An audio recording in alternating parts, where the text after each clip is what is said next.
എല്ലാവർക്കും നമസ്കാരം.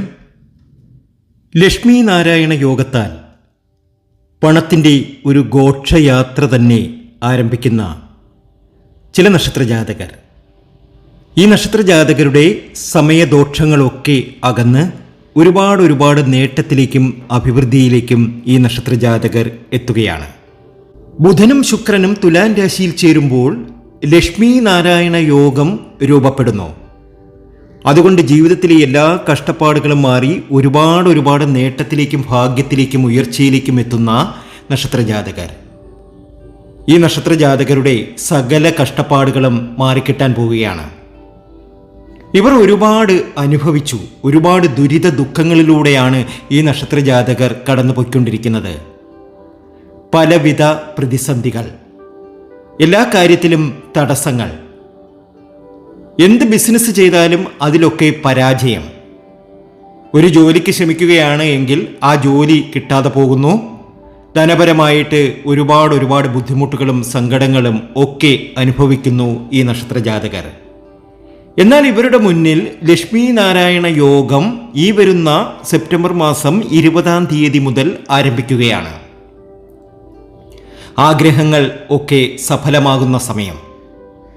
ജീവിതത്തിൽ എത്രമാത്രം കഷ്ടപ്പെട്ടിട്ടുണ്ടോ, എത്രമാത്രം ബുദ്ധിമുട്ടുകൾ സഹിച്ചിട്ടുണ്ടോ, അതിനൊക്കെ 1000 ഇരട്ടിയായി സൗഭാഗ്യം ചൊരിയാൻ പോകുന്നു ഈ നക്ഷത്രജാതകർക്ക്. ലക്ഷ്മി ദേവിയുടെ അനുഗ്രഹമാണ് ഈ നക്ഷത്രജാതകരെ വലിയ നിലയിൽ കൊണ്ടെത്തിക്കുന്നത്. ഇവർക്ക് ലക്ഷങ്ങൾ കയ്യിൽ വരും, കോടികൾ കൈവരും. ഇവർ ചെയ്യുന്ന ബിസിനസ്സിൽ ഇവർക്ക് ഒരുപാട് നേട്ടം കൊയ്യാൻ സാധിക്കും. അതിനായി ആത്മാർത്ഥമായി ഇവർ ഒന്ന് ഇറങ്ങിത്തിരിച്ചാൽ മാത്രം മതി. ആത്മാർത്ഥതയില്ലാതെ എനിക്ക് ധനം വരും എന്ന ചിന്ത മാത്രം ഉള്ളിലിട്ടുകൊണ്ട് നടക്കുന്നവർക്ക് ധനം വരും എന്ന് ഞാൻ ഒരിക്കലും പറയുന്നില്ല. ഇത് ഗണിച്ചെടുത്ത ഫലം തന്നെയാണ്. ഈ ഫലപ്രകാരം ഈ നക്ഷത്രജാതകർക്ക് ഇനി സൗഭാഗ്യ സമ്പന്നതയിൽ എത്താൻ സാധിക്കും. 11 നക്ഷത്രജാതകരുടെ ജീവിതത്തിൽ വലിയൊരു മാറ്റം സംഭവിക്കും. ആഗ്രഹങ്ങൾ ഒക്കെ സഫലമാകുന്ന സമയം. ജീവിതത്തിൽ ഇതുവരെ അനുഭവിച്ച ദുരിത ദുഃഖങ്ങൾക്കും സങ്കടങ്ങൾക്കും ഒക്കെ വിരാമമിട്ടുകൊണ്ട് ഈ നക്ഷത്രജാതകർക്ക് നല്ല നാളുകൾ പിറക്കാൻ പോവുകയാണ്. ആ നക്ഷത്രജാതകരെയാണ് നമ്മൾ ഇന്നത്തെ വീഡിയോയിലൂടെ അറിയാൻ പോകുന്നത്. ഇവർക്ക് സൗഭാഗ്യ സമ്പന്നതയിലെത്തുവാനുള്ള യോഗമുണ്ട്. ഒരുപാട് അവസരങ്ങൾ ഈ നക്ഷത്രജാതകരെ തേടി വരും. ഇനി ഇവർക്ക് യാതൊരു പ്രതിസന്ധിയുമില്ലാതെ നല്ല സന്തോഷത്തോടു കൂടി സമാധാനത്തോടു കൂടി ജീവിക്കുവാനുള്ള അവസരങ്ങൾ ഇവരുടെ മുന്നിൽ തുറക്കപ്പെടും. ആ നക്ഷത്രജാതകരെ പരിചയപ്പെടുത്തുന്നതിന് മുമ്പ് എന്നത്തെയും പോലെ ഇന്നും നിങ്ങളിൽ നിന്നും ആ വിലപ്പെട്ട ലൈക്ക് പ്രതീക്ഷിക്കുന്നു. എൻ്റെ ഉപാസനാമൂർത്തിയായ മുത്തുമാരിയമ്മയ്ക്ക് ശർക്കര പായസം നേതിച്ച് പൂജകൾ അർപ്പിക്കുന്ന വെള്ളി ചൊവ്വ ദിനങ്ങളിൽ നിങ്ങൾക്കും നിങ്ങളുടെ കുടുംബാംഗങ്ങൾക്കും വേണ്ടി പ്രാർത്ഥിക്കുന്നതാണ്, പൂജകൾ ചെയ്യുന്നതാണ്. നിങ്ങൾ ചെയ്യേണ്ടത് ഇത്രമാത്രം: നിങ്ങളുടെ പേരും ജന്മനക്ഷത്രവും കമൻറ്റ് ബോക്സിൽ ഒന്ന് കുറിച്ചേക്കുക. നിങ്ങൾക്ക് വേണ്ടി പ്രാർത്ഥിക്കും. പലരും പറയുന്ന ഒരു കാര്യമാണ്, എനിക്ക് സൗഭാഗ്യം വന്നു ചേരുന്നില്ല. ക്ഷേത്ര ദർശനം നടത്തുന്നുണ്ട്, വ്രതങ്ങളൊക്കെ എടുക്കുന്നുണ്ട്, വീട്ടിൽ 2 നേരം വിളക്ക് കത്തിക്കുന്നുണ്ട്, പ്രാർത്ഥിക്കുന്നുണ്ട്, ദാനധർമ്മങ്ങൾക്കും മുൻതൂക്കം കൊടുക്കുന്നുണ്ട്. പക്ഷേ എൻ്റെ ജീവിതത്തിൽ ഒരു ഉയർച്ചയും ഒരു വലിയ നേട്ടവും ഒന്നും വന്നു ചേരുന്നില്ല. യൂട്യൂബിലൊക്കെ പല ജ്യോതിഷന്മാർ പറയുന്നതുമൊക്കെ ഞാൻ കേൾക്കുന്നുണ്ട്. പക്ഷേ എൻ്റെ കാര്യത്തിൽ മാത്രം എന്തേ ഫലങ്ങളില്ലാത്തതെന്ന്. നിങ്ങൾ നിങ്ങളുടെ വീട്ടിൽ തീർച്ചയായും ചെയ്യേണ്ട ചില കാര്യങ്ങളുണ്ട്. വളരെ ചുരുക്കി ഞാൻ അതൊന്ന് പറഞ്ഞേക്കാം. 2 കാര്യങ്ങൾ നിങ്ങളൊന്ന് ചെയ്തു നോക്കുക. വീട്ടിൽ ഒരു ചെമ്പരത്തി വെച്ച് പിടിപ്പിക്കുക. മിക്ക വീടുകളിലും കാണുന്ന സംഭവമാണ് ചെമ്പരത്തി. എന്നാൽ ഈ ചെമ്പരത്തി പൂവിടുമ്പോൾ അതിൽ നിന്നും ഒരു പൂവെടുത്ത് എല്ലാ ദിവസവും അല്ലെങ്കിൽ പൂവുണ്ടാകുന്ന ദിവസങ്ങളിൽ ഹനുമാൻ സ്വാമിയുടെ പടത്തിന് മുന്നിൽ സമർപ്പിച്ചിട്ട് പ്രാർത്ഥിക്കുക. അത് നിങ്ങളുടെ വീട്ടിൽ ഒരുപാട് സന്തോഷവും സമാധാനവും ഒക്കെ വരുവാൻ കാരണമാകും. ജീവിതത്തിലെ ബുദ്ധിമുട്ടുകളൊക്കെ മാറും. ഇതിന് പിന്നിലൊരു കാര്യമുണ്ട്. ചൊവ്വയും സൂര്യനുമായി ഏറ്റവും അധികം ബന്ധമുള്ള ഒന്നാണ് ചെമ്പരത്തിപ്പൂവ്. ഈ ചെമ്പരത്തിപ്പൂവ് വെച്ച് നിങ്ങൾ ഹനുമാൻ സ്വാമിയെ പ്രാർത്ഥിച്ചാൽ നിങ്ങളുടെ ദുഃഖങ്ങളും ദുരിതങ്ങളും ഒക്കെ മാറുന്നുണ്ട്. നിങ്ങൾക്ക് ഒരുപാട് അഭിവൃദ്ധി വന്നു ചേരും, നേട്ടങ്ങൾ ഒരുപാട് വന്നു ചേരും. നിങ്ങളുടെ പ്രാർത്ഥനകൾക്കൊക്കെ ഫലമാകും. ചൊവ്വയുടെ കാഠിന്യം കുറഞ്ഞ് നിങ്ങൾക്ക് ഒരുപാട് സമൃദ്ധി വന്നു ചേരുവാൻ കാരണമാകും. മനസ്സിലായല്ലോ? ചൊവ്വയുടെ കാഠിന്യം കുറിഞ്ഞ് നിങ്ങൾക്ക് ഒരുപാട് സൗഭാഗ്യ സമ്പന്നതയിലെത്തുവാൻ കാരണമാകും. അത് ധനത്തെ ആകർഷിക്കും. വീട്ടിൽ സമാധാനമുണ്ടാകും, സന്തോഷമുണ്ടാകും. എല്ലാ കാര്യത്തിലും ഒരു തടസ്സങ്ങളൊന്നുമില്ലാതെ മുന്നോട്ട് പോകുവാൻ കഴിയും. ഇനി നമുക്ക് ഏറ്റവും അധികം ഭാഗ്യം വന്നു ചേരുന്ന ആ നക്ഷത്ര ജാതകരെ അറിയാം. അതിൽ ആദ്യത്തെ നക്ഷത്രം എന്ന് പറയുന്നത് അവിട്ടമാണ്. അവിട്ടത്തിന് ലക്ഷ്മി നാരായണ യോഗത്തിലൂടെ രക്ഷപ്പെടുവാൻ സാധിക്കും. ജീവിതത്തിലെ എല്ലാ പ്രതിസന്ധികളും മാറി ഒരുപാട് നേട്ടത്തിലേക്കും ഭാഗ്യത്തിലേക്കും അവിട്ടം നക്ഷത്ര ജാതകർ എത്തും, ഉറപ്പാണ്. രണ്ടാമത്തെ നക്ഷത്രം ചതയമാണ്. ചതയത്തിനും സൗഭാഗ്യ സമ്പന്നതയിലെത്തുവാൻ സാധിക്കും. ജീവിതത്തിലെ ദുരിത ദുഃഖങ്ങളൊക്കെ അവസാനിച്ച് ഒരുപാട് നേട്ടത്തിലേക്കും ഭാഗ്യത്തിലേക്കും ഒക്കെ ചതയമെത്തും. മൂന്നാമത്തെ നക്ഷത്രം പൂരുരുട്ടാതിയാണ്. നക്ഷത്ര ജാതകർക്ക് സൗഭാഗ്യ സമ്പന്നതയിലെത്തുവാൻ സാധിക്കും. ഒരുപാട് ദുഃഖങ്ങളൊക്കെ അനുഭവിക്കുന്ന, ദുരിതങ്ങളൊക്കെ അനുഭവിക്കുന്ന ഈ പറഞ്ഞ നക്ഷത്രജാതകരൊക്കെയും ഒരു പിടി ചെറുപയറെടുക്കുക. വ്യാഴാഴ്ച ദിവസം ഒരു പിടി ചെറുപയർ എടുത്തതിന് ശേഷം നിങ്ങൾ ചെയ്യേണ്ടത് അതൊരു പച്ച തുണിയിൽ കെട്ടുക. എന്നിട്ട് ഒഴുകുന്ന ജലത്തിൽ കളയുക.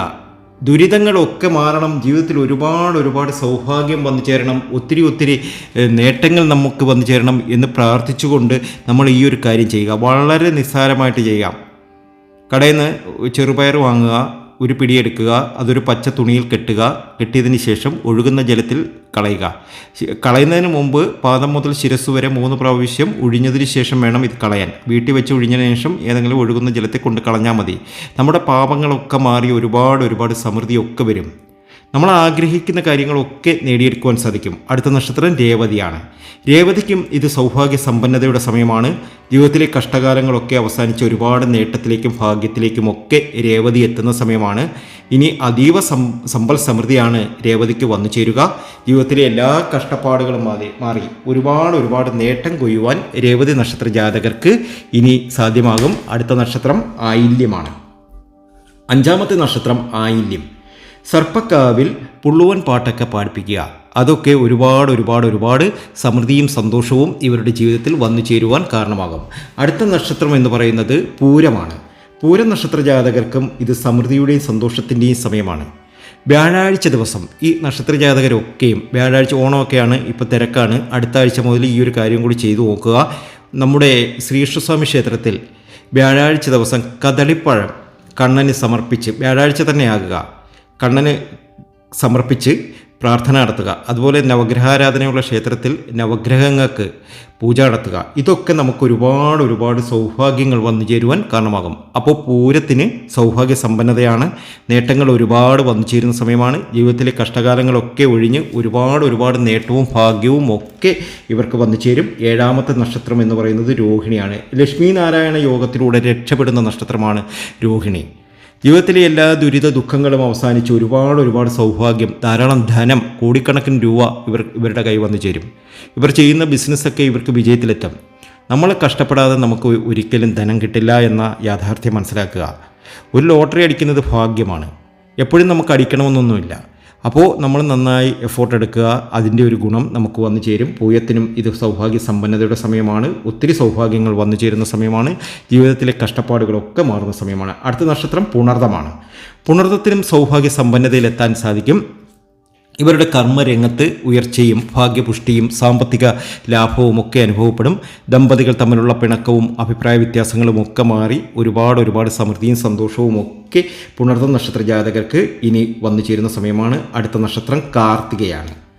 കാർത്തികയ്ക്കും നേട്ടങ്ങൾ ഒരുപാട് കൊയ്യുവാൻ സാധിക്കും.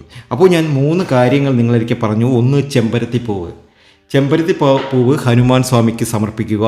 അത് കഴിയുമെങ്കിൽ ആ പൂവ് വിടരുന്ന ദിവസങ്ങളിലൊക്കെയും നിങ്ങൾ ചെയ്യേണ്ട കാര്യമാണ്. അതുപോലെ തന്നെ കുറച്ച് ചെറുപയർ എടുത്തതിന് ശേഷം അതൊരു പച്ച തുണിയിൽ കെട്ടിയിട്ട് അത് ഒഴുകുന്ന ജലത്തിൽ കളയുന്നതിന് മുമ്പ് പാദം മുതൽ ശിരസ് വരെ 3 പ്രാവശ്യം ഒഴിഞ്ഞതിന് ശേഷം നമ്മൾ ഒഴുകുന്ന ജലത്തിൽ കളഞ്ഞേക്കുക. അതും നമുക്ക് ദോഷങ്ങളൊക്കെ അകറ്റി ഒരുപാട് സമൃദ്ധി നമുക്ക് ജീവിതത്തിൽ ഇതൊക്കെ ചുരുക്കി പറയുന്ന കാര്യങ്ങൾ തന്നെയാണ്. ഒരു വീഡിയോ ഫുള്ളായിട്ട് ചെയ്യുന്നതല്ല, വളരെ ചുരുക്കി പറയുന്ന കാര്യങ്ങളാണ്. അപ്പോൾ അങ്ങനെയൊന്ന് ചെയ്തേക്കുക. അതുപോലെ തന്നെ വ്യാഴാഴ്ച ദിവസം ശ്രീകൃഷ്ണസ്വാമി ക്ഷേത്രത്തിൽ പോവുക. അവിടെ കദളിപ്പഴം കണ്ണന് സമർപ്പിക്കുക. നവഗ്രഹങ്ങൾക്ക് പൂജ നടത്തുക. വ്യാഴാഴ്ചയൊക്കെ വ്യാഴത്തിന് പ്രത്യേക പൂജയൊക്കെ നടത്തിയാൽ നമുക്ക് ഒരുപാട് സമൃദ്ധി വന്നു ചേരും. അപ്പോൾ കാർത്തിക നക്ഷത്ര ജാതകർക്കും ഉയർച്ചയുടെ സമയമാണ്. അടുത്ത നക്ഷത്രം അശ്വതിയാണ്. കാലങ്ങളായി അനുഭവിച്ച ബുദ്ധിമുട്ടുകളും സങ്കടങ്ങളും ഒക്കെ മാറി ഒരുപാട് നേട്ടത്തിലേക്കും ഭാഗ്യത്തിലേക്കും അശ്വതി എത്തുന്നു. ഇനി അശ്വതിയുടെ സമയമാണ്. ശിവപ്രീതി നടത്തുക. ധനാകർഷണ ഭൈരവ യന്ത്രം ധരിക്കാൻ പറ്റുമെങ്കിൽ ധരിക്കുക. അടുത്തുള്ള നിങ്ങളുടെ ക്ഷേത്രത്തിലെ ഒരു തിരുമേനിയെ കൊണ്ട് ജപിച്ച് ചെയ്യിക്കുക. അതൊക്കെ നമുക്ക് ഒരുപാട് സമൃദ്ധിയും സന്തോഷവും ജീവിതത്തിൽ ഒരുപാട് ക്ലേശങ്ങളൊക്കെ അനുഭവിച്ചവർക്ക് ഒരു വലിയ നേട്ടത്തിലേക്ക് കാരണമാകും. നിങ്ങൾക്ക് ഈ വീഡിയോ ഇഷ്ടമാകുന്നുവെങ്കിൽ ചാനൽ ഒന്ന് സബ്സ്ക്രൈബ് ചെയ്യുക. ജ്യോതിഷ സംബന്ധമായ നിങ്ങളുടെ പ്രശ്ന പരിഹാരങ്ങൾ അറിയുവാൻ നമ്മുടെ വാട്സാപ്പ് നമ്പറിൽ ബന്ധപ്പെടാവുന്നതാണ്. മറുപടി തരുന്നതാണ്.